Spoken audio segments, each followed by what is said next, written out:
episode.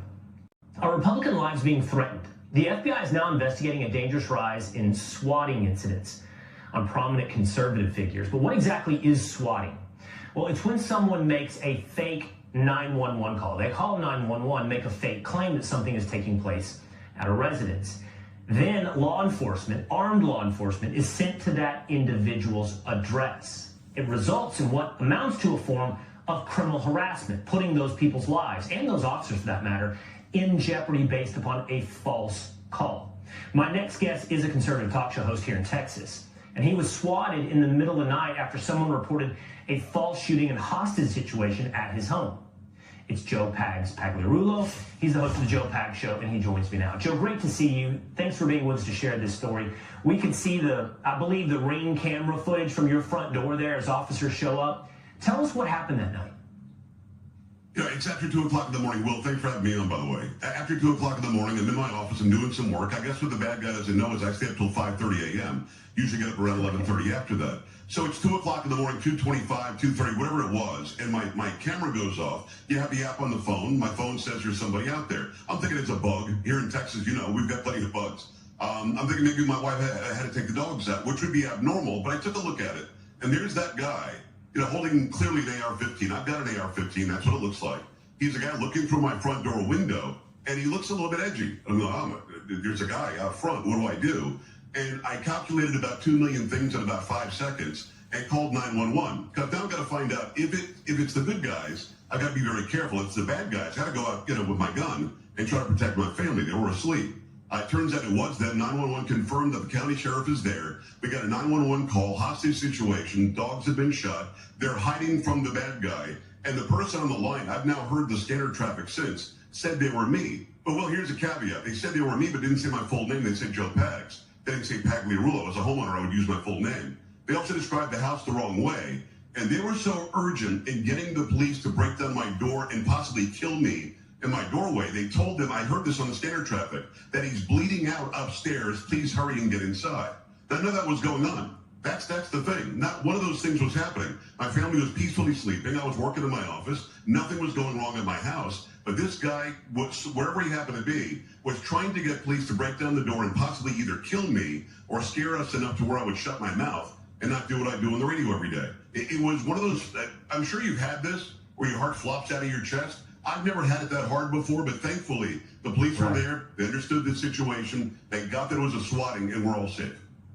Well, Joe, I've heard you tell this story. You had 2 more police officers in the backyard. There were 7 total surrounding your home, just creating a really tense situation where how do you come to the door? You told them you would come out with your hands up. It's just waiting for someone to make a mistake, either you or the officers to make a mistake.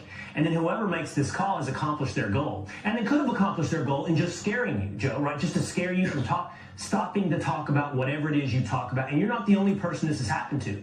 Several conservatives as well have been through this swatting. So what's the takeaway? By the way, is there any accountability for whoever made this call?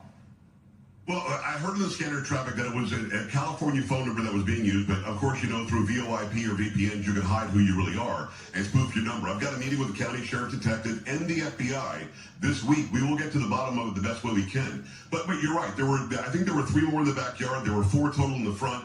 We could have been killed on the spot. And I think it's 2 or 3-fold, Will. I think that it's A, either get me dead, B, have me kill a cop as I'm doing it, C, have the cop be the one who kills me. Now, we're all bad guys. And then D, people like you shut up and stop talking about what you talk about. They didn't accomplish what they wanted to, but I hope there will be accountability. I texted Cash immediately. We're friends. He's been on the show a million times. And then he put up a statement the next day. I think they're taking it seriously, and I'm so glad it's this DOJ and this FBI, not the one we had a few months ago.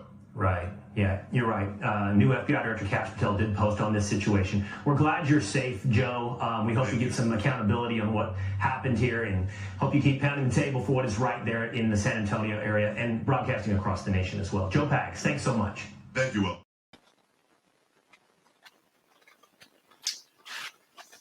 The far left has lost their damn minds. They don't know what to do with us. They have absolutely no clue how to combat against MAGA, Donald Trump, conservatives, Republicans. The election they lost in a landslide, not just 1600 Pennsylvania Avenue, but the House and the Senate. And one would think that all the talking points they used leading up to the last election, they would throw that shit in the trash because it didn't work. The people saw right through it. But no, that's not the case at all. They're doubling down on stupid. And they're doing a lot of crazy things that we're going to talk about tonight. Tonight's show is going to focus around this epidemic that is happening called swatting. And there's some things you need to know about this. But first, as always, you had many places to be tonight. You chose to be here with me, and for that, I'm forever grateful. Thank you very, very much. For those of you that don't know, we go out live on Rumble, on X, formerly Twitter, and after the show, it is uploaded to my YouTube channel as well as my website, douglasducote.com. So please check out them both and let your friends and family know about our program. And also, if you haven't already done so, please subscribe to the channel and show your support for the work that we do. The chief of the nation's Federal Bureau of Investigations is warning criminals and wannabes that swatting will not be tolerated. Swatting is when someone calls the police with a fake report that there's some sort of violent crime occurring at a specific address. Or it can be done by email. Police department SWAT teams show up expecting to confront violent criminals. Or maybe somebody that has said they're suicidal. Or someone that's holding someone captive. Or threatening to do harm to others. But in swatting cases, they find only innocent people who are unaware their addresses have been targeted by these criminals. Kash Patel, the FBI chief, said, "I want to address the alarming rise in swatting incidents targeting media figures. The FBI is aware of this dangerous trend, and my team and I are already taking action to investigate and hold those responsible accountable." This isn't about politics. Weaponizing law enforcement against any American is not only morally irresponsible, but also endangers lives, including those of our police officers. That will not be tolerated. We are fully committed to working with local law enforcement to crack down on these crimes. More updates to come. The comments follow a long list of swatting attacks in recent days, including conservative personalities Gunther Engelman, Nick Schroeder, and Sean Farshey, as well as InfoWars host Owen Shroyer. And just a week after InfoWars journalist Jamie White was actually murdered outside of his home in Austin, Texas. Also, former President Bill Clinton's rape victim, Judith Broadwick, was swatted this past Tuesday. According to a report in Newsweek, radio show host Joe Pagliari and InfoWars Chase Geiser also have been targeted, and as you saw in the beginning of tonight's show. Eagle said on social media, someone called in a fake hostage situation. Geiser shared on X, he had been swatted for the second time in 12 hours. And Couture, a popular pro-Trump social media account with more than 3.4 million X followers, wrote on Friday morning of last week that he was swatted again for the fourth time at his home, according to the Gateway Pundit. The Pundit also reported that independent journalist Brianna Morero has discovered an important clue. The individual swatting conservative influencers are sending pizza delivery orders to their homes before placing the distress call to 911. Specifically, the orders are coming from a Domino's and Papa John's pizzas. The report advised, unless you specifically order pizza from those locations, do not eat the food and contact authorities immediately. Well, that should be a no-brainer. If delivery brings food to your door and you didn't order it, send it back. Someone else who has been swatted several times, you're looking at him, me.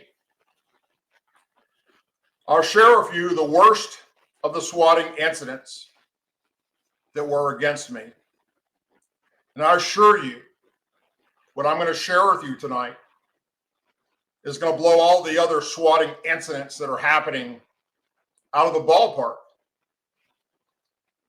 But will shock you to your core that someone actually thought this up to do to me and my family in the first place. You see, they can't attack you on your message. They can't go toe-to-toe with you. They can't debate you. Primarily because they don't have the logic to do that. Maybe it's because their brains aren't fully developed.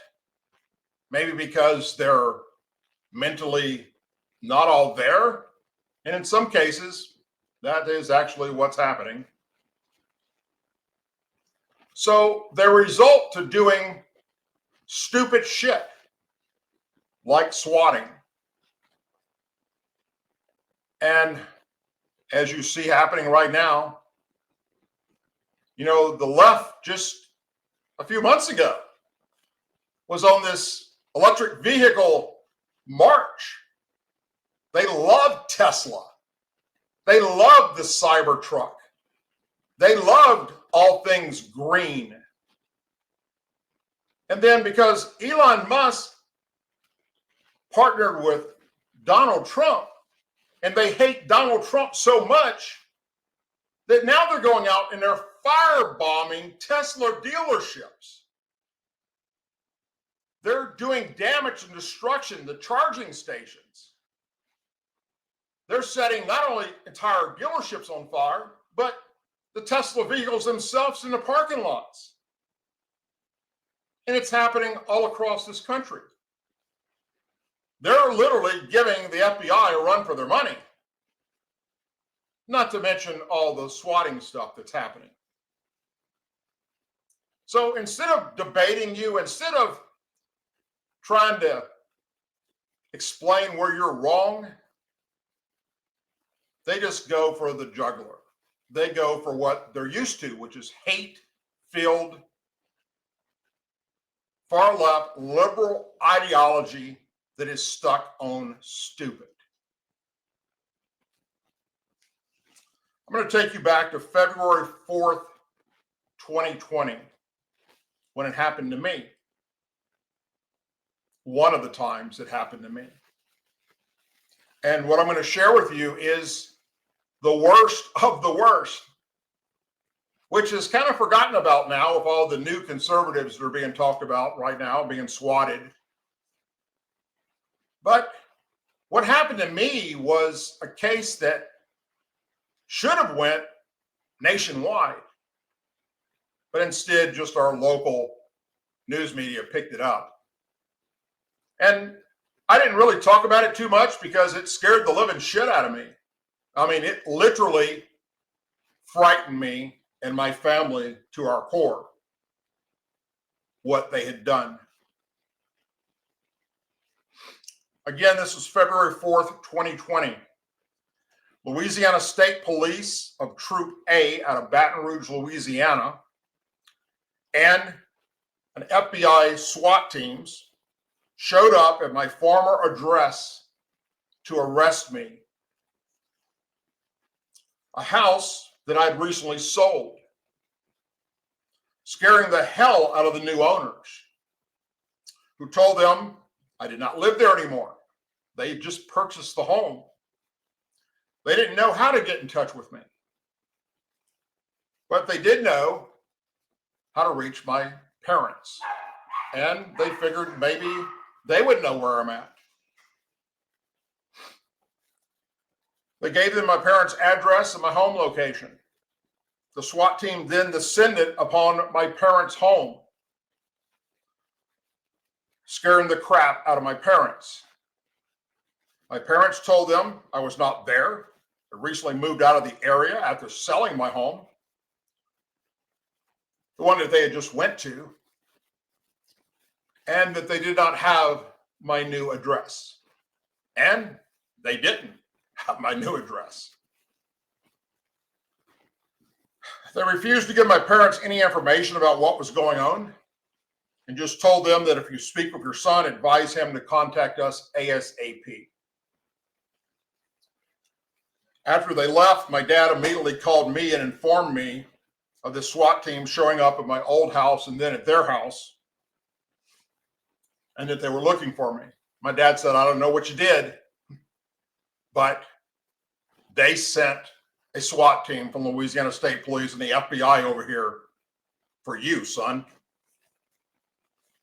Now imagine how that would make you feel.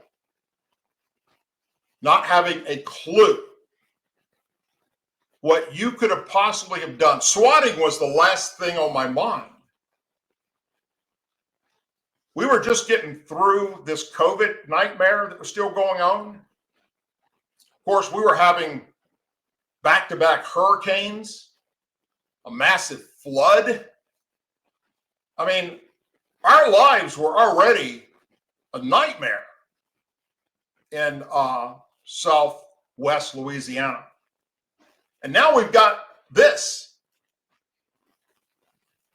The Louisiana State Police and the FBI don't go to your home, into the home of your family, with a SWAT team looking for you, unless you've done something that's pretty damn serious, right? Well, I did what anybody would do. I happened to be driving at the time. I was on Interstate 10. I immediately contacted my wife, told her what my dad had just shared with me. I also told her to get in touch with our attorney ASAP, and that I'm en route to the Louisiana State Police headquarters or field office in Lake Charles, which was called Troop D, to turn myself in for something that I don't know what I did. I had no clue what I had done. And when I got there and I go up to the little window and I present myself and I said, hey, I just got a call from my father that Louisiana State Police, probably out of Baton Rouge, Troop A, because that's who would cover this area that where I formerly lived and where my parents lived, came out there with a SWAT team, with the FBI and their SWAT team, looking for me. I didn't know what for. Here I am. And oh, by the way, my attorney's been contacted as well. Well, they didn't know what to do with me. They had never heard of my name before, at least the person behind the counter. So they said, oh, have a seat. Hold on. They went and talked to a detective. I probably sat there for, I don't know, 15, 20 minutes, worried sick of what this could possibly be. I mean, I knew it was a lie, whatever it was. But nonetheless, I got to get out of this or whatever's happening. Finally, this detective comes out and he says, can I see you some identification? Yeah. I showed him my driver's license. He asked me where I live now. I told him my new address. He wrote all that down. He said, I'll be right back. He went and I guess made a copy of my license. He came back. He said, okay, I've spoken to Troop A in Baton Rouge about what's going on. I can't tell you what that is right now. They're going to forward that case here to us to continue this with you. But I believe at this moment, it's probably a misunderstanding because I just took the time to Google you and now realize who you are and your podcast, and you're veteran law enforcement officer, you're retired U.S. military combat veteran. Hell, you were inducted in the Veterans Hall of Honor. You do all types of speeches across not only Louisiana for Veterans Day, Memorial Day. You testify in front of Congress, Louisiana Congress, as well as up in Washington, D.C. You're a big advocate for law enforcement and the military. So I get it. Case is coming to me. Just go home, relax, and somebody will be in touch with you soon. And I left. That's the only information I had. Called my wife, told her what's going on. She said, here's the attorney, call him. I called the attorney, explained to the attorney what was going on. Get home, and it wasn't 30 minutes later after I got home, and the phone rings, and it's that investigator from the state police, and he says, hey, look, Doug, here's what I want you to do. Tomorrow morning at 9 a.m., I need you to go to the FBI field office in the city there and turn yourself in. They're going to read you your rights. They're going to ask you a bunch of questions. Just answer the questions, and I believe you're going to be good to go. Well, what the hell? Can you give me anything on what this is about? I can't do that. But the FBI will be there to talk to you. I'm bringing my attorney. That's totally fine. Get off the phone with them. I called the attorney back and told him what they just said. The attorney said, okay, at 8 a.m., I want you and your wife to be in my office. And his office happened to be literally in walking distance to the FBI field office. Show up at 8 o'clock. We're going to talk. We're going to discuss whatever information I can get out of this from them. And then we'll walk over there. Your surrender for what? I don't know yet. And we'll play their game. Okay. So I went to bed that night, as you can imagine, freaked the hell out. And so was my wife, and so was my parents. The FBI and Louisiana State Police sent SWAT teams to come get you.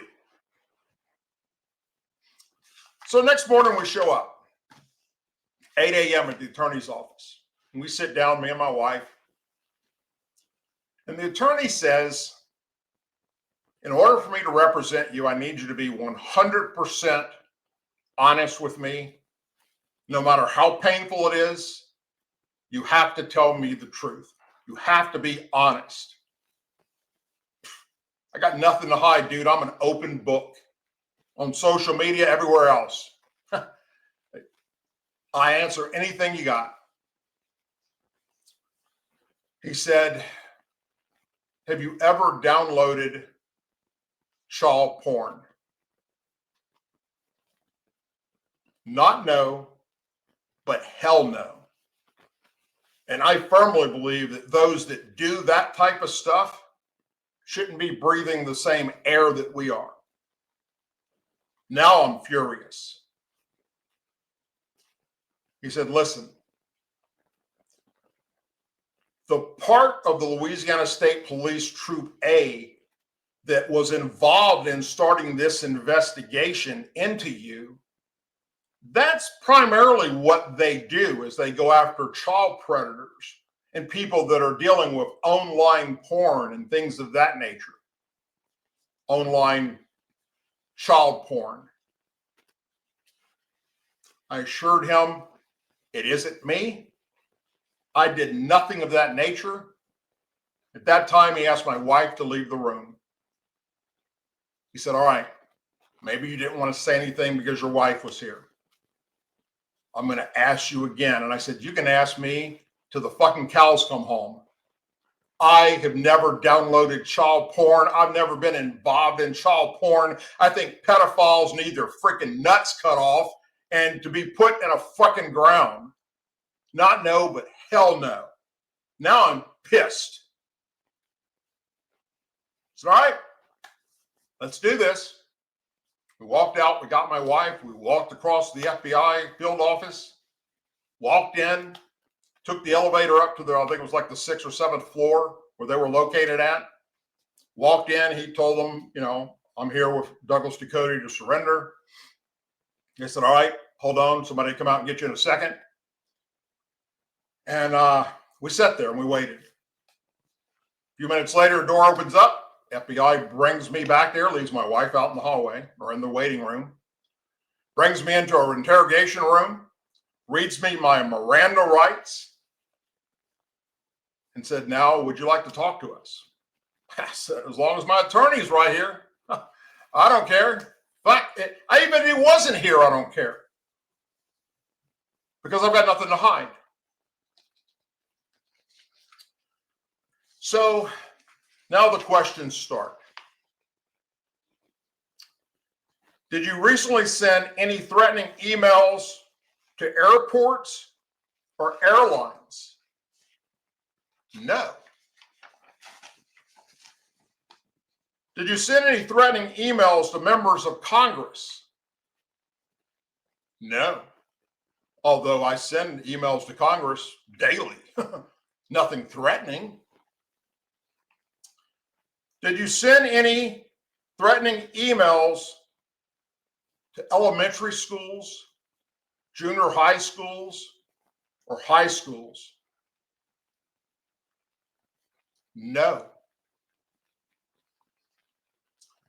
Had I sent any threatening emails to anyone or any business in the past several months? No. Then it was revealed to me what this was all about.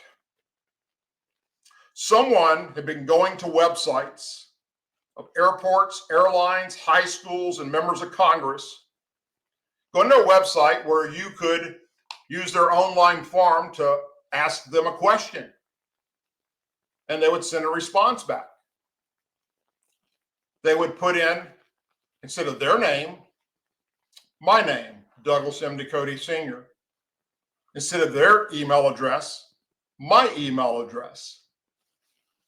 Douglas@douglasducote.com.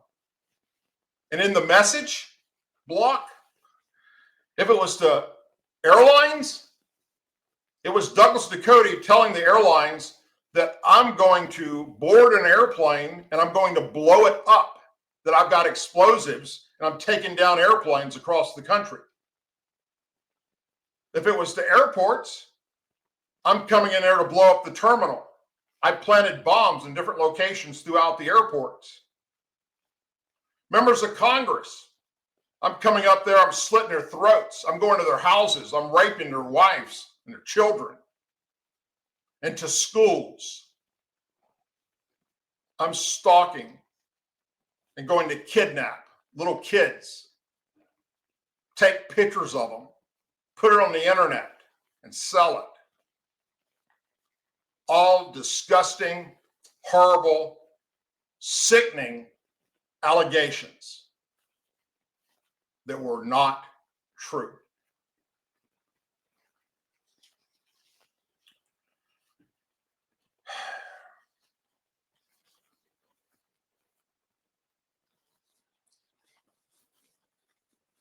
It's been 5 years.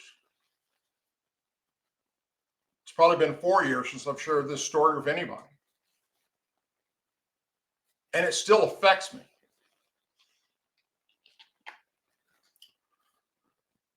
Then he calmed me down and he said, all right, we knew it wasn't you after we talked to the investigators here locally at Troop L after they got the case sent to them. By just simply doing what they did, look you up. Then we went a step further and we're the FBI. We check the IP address. And people can hide their IP address when they're sending emails, all right? Make you think it's coming from somewhere else. But it's a little harder to do if you're in a foreign country. You can protect it to a certain degree where they can't pinpoint the actual location. But as far as the country's concerned, at least at the time, they said that's almost impossible. And their simple IP address search showed them that these emails were being generated from someone in a foreign country, not in America. And obviously, it wasn't me. Obviously, Tuesdays and Thursdays, I do a live broadcast. And in between, so I'm all over the place, right here in America, where I'm seen on video, where I'm seen doing videos or shows or public engagements or all the things that I'm doing. It's obvious I'm not in this foreign country and have never been to that particular foreign country.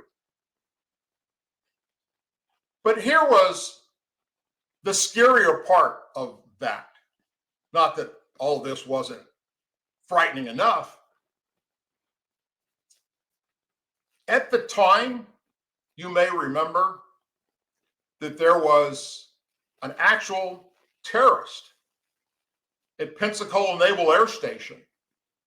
It was a guy from Afghanistan in their military. In fact, there were several of them that were being trained by American naval aviators to fly naval aircraft because we were going to build up Afghanistan's military forces so they could go and fight the Taliban and the terrorists over there. So eventually American forces could pull back. And one of those people turned out to be just that, a terrorist in disguise. And he went on a rampage and injured and killed some people at Naval Air Station, Pensacola. That had just hit the news like a few days before this incident took place with me. So law enforcement was on pins and needles as it is. I understand how to get that. I'm a former law enforcement officer. They've got to do their job. I mean, that's just, you get a threat. In this case, members of Congress, the schools, the airports, the airlines, they get the email, they immediately contact their local law enforcement, it gets sent to the FBI, and then it starts being circulated around, and eventually they narrow it down to Douglas Ducote Sr., and he lives in Louisiana, and this is his address, although they had the address wrong because I just sold the house. And the ball gets to moving in motion. Another thing that had just happened that sped up this was that, and this guy turned out to be a friend of mine that it happened to. He owned a place called American Coach Works in Denham Springs, Louisiana. It was a wrecker service that when accidents happen on the interstate and freeways and back roads, law enforcement used him and his wrecker service to go get these vehicles. So they knew who he was.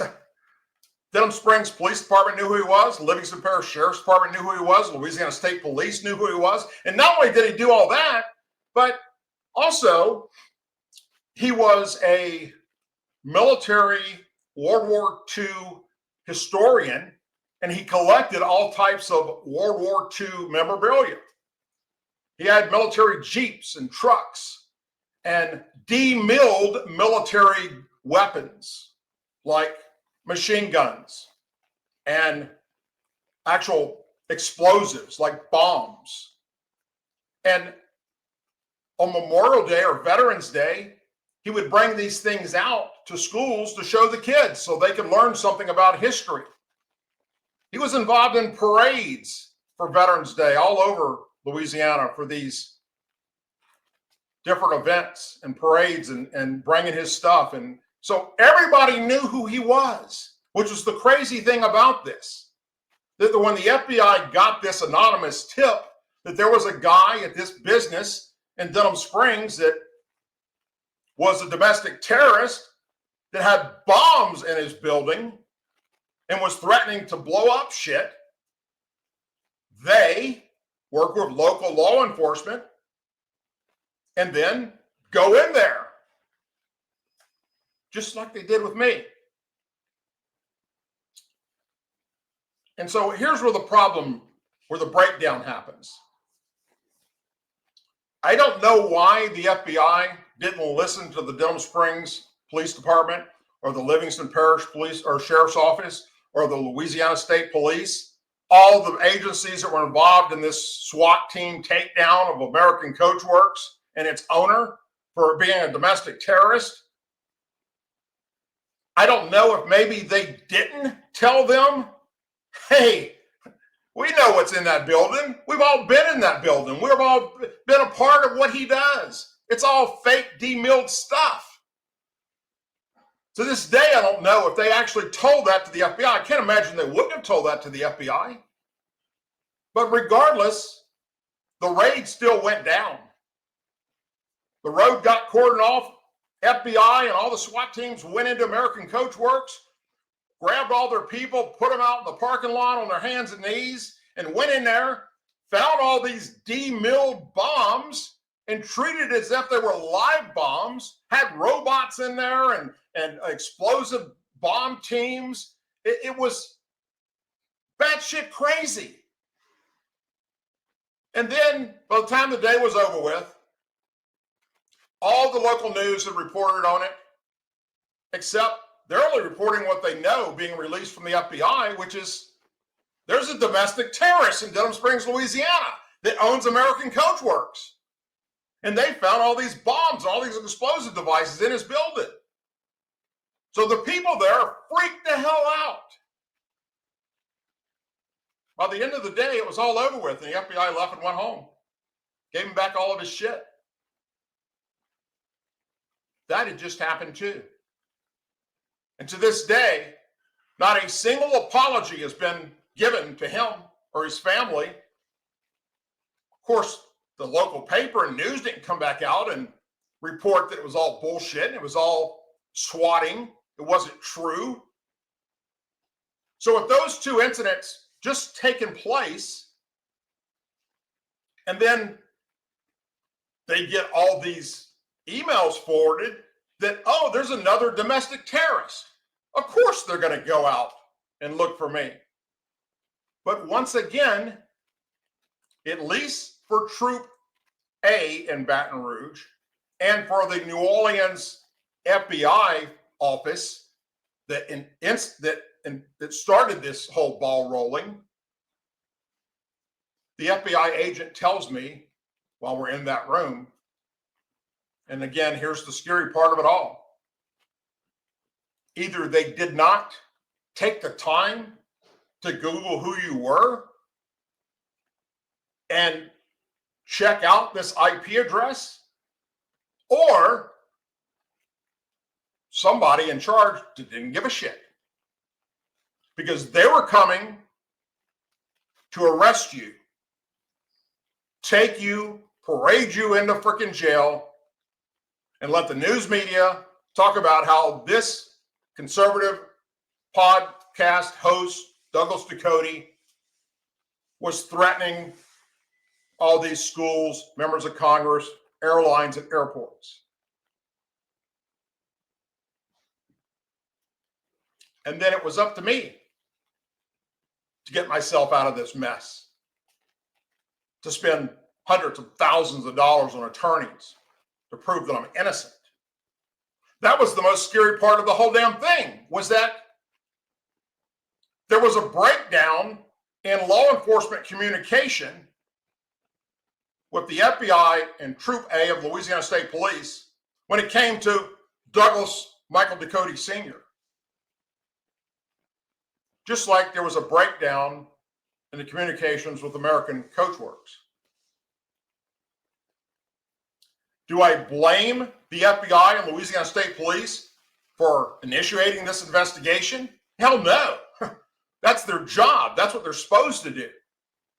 They don't know in the beginning if this is a swatting incident or if it's a real live situation. But that's when they're supposed to take that next step to start vetting and figuring out through this stuff. Now, in normal swatting cases that are happening right now across the country, it's like phone calls to 911. And so cops don't have time to figure all this shit out. They're just being told that at this address, this person's holding someone hostage, or this person is just about to commit suicide, or they're a terrorist, or whatever the case may be. And cops have to treat it as such. And then in they go. So I'll take you back to January, February, the beginning months of 2020. And I'm sure you will remember all the airports that were being shut down across the nation, especially up on the West Coast, because terrorist threats were being made. And they needed to shut down the airport, or they needed to shut down a school to send in teams to investigate and verify if there's any bombs or anybody stalking around the bushes or whatever the case may be.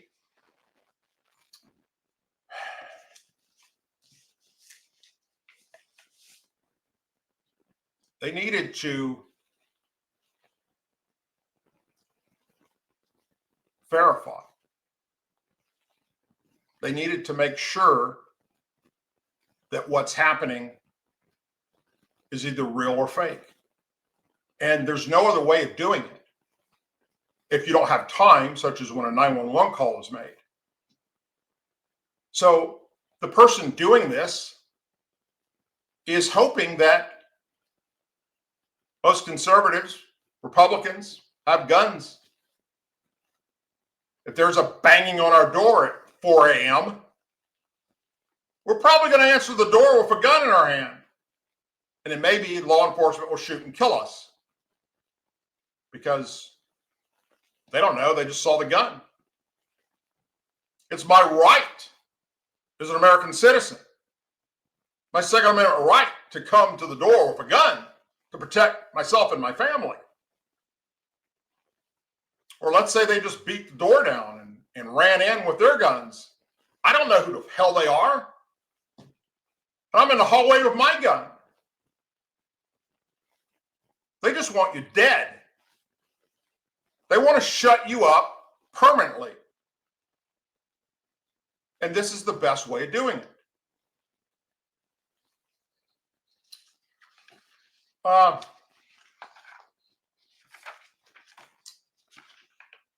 It's a disturbing trend.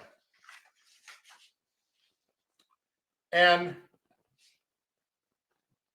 to this day, it continues to happen to me. The original person that was responsible for the original swatting case that I just shared with you, turns out that after the FBI worked with Interpol, that person was special needs. And Interpol was not going to allow that person to be extradited back to America to face charges. It was out of the FBI's hands at that point. What little I do know is that they were able to reach out to that person's family. And I actually even got contacted by their family apologizing for what had happened to me. But then came copycats that started doing the exact same thing. And that's where the FBI has come in to work with me and help me. They're actively engaged in intercepting threats that are being made supposedly by me to companies and places that aren't me, so that I don't get my door busted down and shot or killed or taken to jail or whatever the case may be. They basically put this little bubble around me and my family. They even monitor my chat, the live chat. If you're in it right now, the FBI is watching you, looking for these threats. I still get death threats, me and my family, weekly, and emails. The latest little thing that they find funny is they're doing it through my own damn website. Because I have a place on my website where you can do the exact same thing that they were doing to swat me in the first place. They go to the form on my website to ask me a question. They put in my email address and whatever the message happens to be.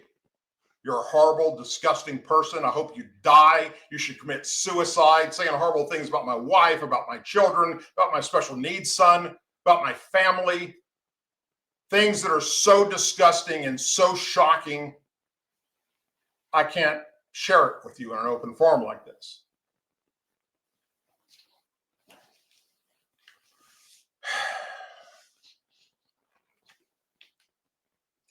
Give me a second.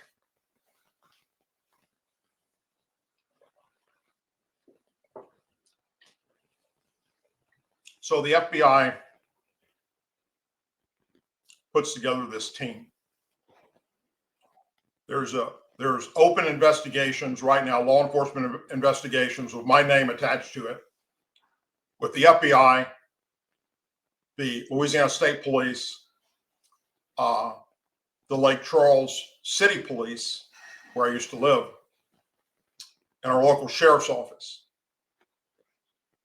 So that when these incidents happen and the stuff gets filtered down to go arrest this guy, Douglas Ducote, for what he's doing, they already know that it ain't him doing it. So then I went back, and going back to 2020, I went back and I started, they said, have you been checking your email? You should be getting a response back from these companies, an automated generated response that just says, hey, thank you for contacting us. Somebody will be in touch with you shortly, da, da, da, da. And I went back and I started going through my emails. And at the time, I had a producer, and he did most of that stuff. And most of these emails, in fact, all of them were just looked at as spam. Most of them went into spam folders. And they were just deleted. And the ones that we could still find that were there, sure enough, if we'd have just paid attention to that, wait a minute, did you send something to Congress recently, or did you send something to this high school, or this junior high, or this airline, or this airport? Well, no. And then we found out how they were doing it. Then it all made sense. Like they're doing right now. I get all these death threats, like literally 20, 30 a week, coming from Douglas Ducote. I'm sending myself death threats through my own website, and horrible and disgusting things. The left is some very deranged and sick people, my friends. They will do whatever they can get away with, and that's the key here, to destroy anyone that's conservative or Republican, supports the MAGA movement or this current administration. Now it is up to the new FBI and the new Department of Justice to engage with some other cyber technology to find these people and put them away. Before I started doing this podcast, just because of my law enforcement background and my military background, traveling to countries and 4 different combat tours, I have seen what I thought was the worst of mankind. I really, really thought I had seen it all. Nothing prepared me for what was coming as a conservative media personality? Nothing. There was no freaking way to foresee how far left crazy these people were. And they were right here in America, Americans targeting people like me with hate.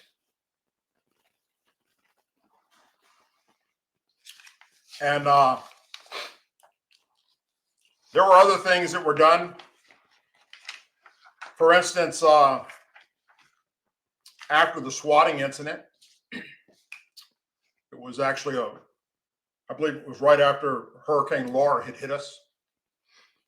Me and my special needs son were outside working on a generator that we were needing to use for the house. City was destroyed. All the infrastructure was down.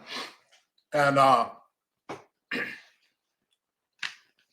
two things saved us. One, our house sat about almost 150 yards from the road. And the person who did this used a pistol. And it was either a revolver or they shot it in a way that the casings landed inside the vehicle because none were found. But they pulled up right in front of the house and stopped. I saw the car in my peripheral vision. I turned and looked as I saw the muzzle flash go off and the car speed away. My neighbor was out fixing to start his lawnmower. What the hell was that? Other people in the neighborhood, there were kids riding their bicycles. Holy gunshots. Dialed 911 on my cell phone. Cops came out. Nobody got a license plate. Got a description of the car. Didn't get a description of the shooter. Couldn't tell you if he was white, black, Hispanic, nothing about him. From that distance and that fast. Then there was a time when we needed a vacation from all the stuff we were dealing with the swatting incident, with the hurricanes, with the flood. And we took a whole week and we left. Well, if you know anything about the South and Louisiana, there's so much rain and so much water in the ground that you can mow your grass and in 48 hours, it's like you never pulled the mower out. So you go a whole week without mowing your grass, and that shit's like this, all right? You're not going to do it with a push mower. You need a riding mower. You need to start with everything all the way up and then work your way down. And they went and they took baling wire, sections of it, curled it all up, and stuck it in the yard in different locations. To where when I came back and got my mower out there and started riding, it'd fuck up my mower and my blades and get all tangled up. And it did. Like, immediately it was like, oh, shit.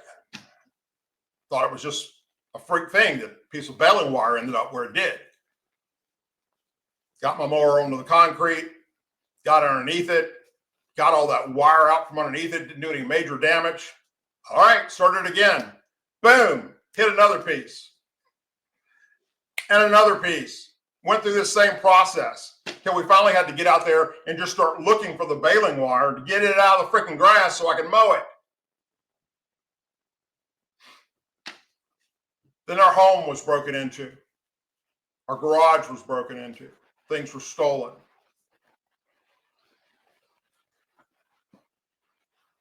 And then we received the death threats on a daily basis. Even in voicemail. On my cell phone, wherever the hell it went. I don't know, it was sitting right here. Now it's not. Okay, on my cell phone. And I've shared some of the voicemails with you on this show. The sickening crap coming out of these people's mouths. All gets turned over to law enforcement. Every week, I'm turning over stuff to law enforcement. Some people have been arrested. Some people are doing time right now for what they did to me and my family. And there's many people out there tonight that are still doing this shit. And now there's so much of it happening that there isn't enough law enforcement to do the investigations. And obviously, people like me, the little fish, the little podcasters, our shit doesn't go to the front of the line like it would be if it was happening to Sean Hannity at Fox News or some of these other bigger people that have a bigger platform than I do. So we continue to move forward because as many times as I've thought about quitting this and not doing this show anymore because of the way it was affecting my family, the more we come to the conclusion that by quitting gives them what they want. That's what they want. They want to scare you into saying it isn't worth it. And the more of us that go, I'm not doing this anymore, and there's a bunch. If you've been following social media podcasters, you know, on YouTube and Rumble and formerly Twitter, now X, a bunch of them had given it up because it's just not worth it anymore to them. I'm going to keep doing this, and I'm going to keep bringing the facts and the truth right into your living room as often as I possibly can until the day they put me in the ground. I will not give in. I will not give up. I will not surrender to these bastards. And God help your soul if I ever find you before law enforcement does. It'll be your worst fucking nightmare.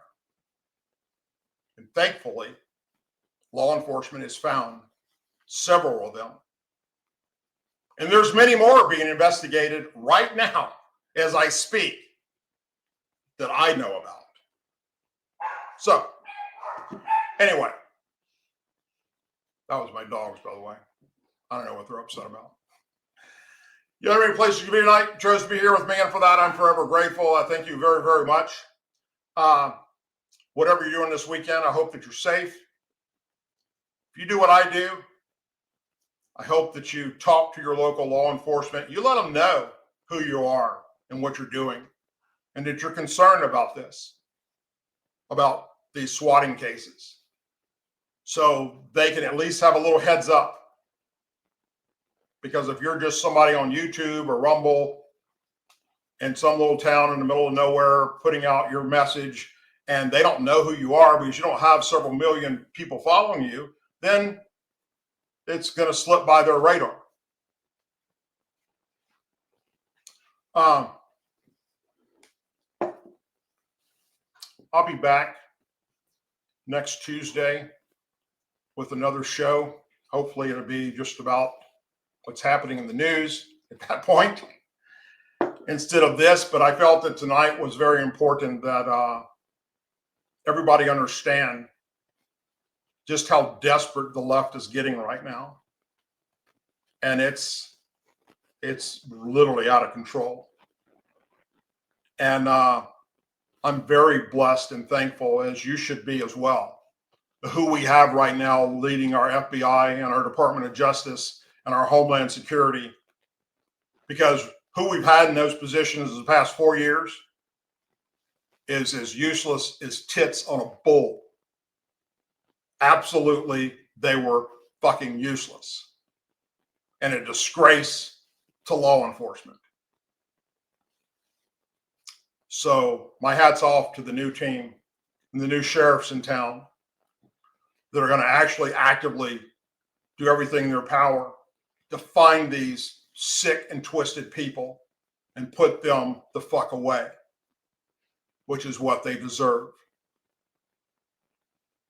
As always, please say a prayer for our men and women serving in the United States military, our veterans, our law enforcement officers, our first responders, our families, our angel families, our Blue and Gold Star families in our country. May God bless the United States of America. May God bless each and every one of you. If something breaks of very importance that you need to know about between now and next Tuesday, I'll either put out a video about it or do a live show about it. Other than that, have a blessed night. Have a blessed weekend. Enjoy yourself. I'm going to start off my Saturday on a sad note because I have a funeral to attend. But afterwards, we're going to take our boat out, and it's supposed to be great weather, and try and relax and enjoy this American life that we're now living. Take care, everyone, and I'll see you soon.